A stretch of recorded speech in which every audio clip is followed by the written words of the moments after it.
Doctor Shabbir کا کہنا ہے کہ ہم چاہتے ہیں کہ حضور پاک صلی اللہ علیہ وسلم نے جیسے ہمیں حکم کیا ہے ویسا قانون ہونا چاہیے تاکہ ہمارے پیارے ملک پاکستان کی عوام سکون سے زندگی گزار سکے۔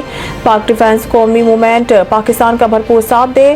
بانی اور سربراہ پاک ڈیفنس قومی موومنٹ پاکستان ڈاکٹر شبیر احمد کا قوم کے نام اہم پیغام۔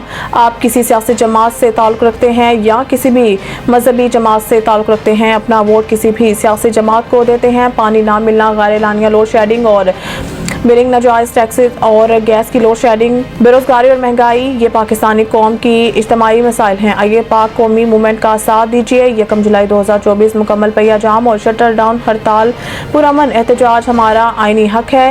اپنے خیالات کا اظہار کرتے ہوئے ڈاکٹر شبیر احمد پاک ڈیفنس قومی موومنٹ پاکستان نے کہا ہے کہ ہم پاکستان میں وہ نظام حکومت چاہتے ہیں جو 1400 سال پہلے مکہ اور مدینہ میں حضور اکرم صلی اللہ علیہ وسلم نے قائم کیا تھا۔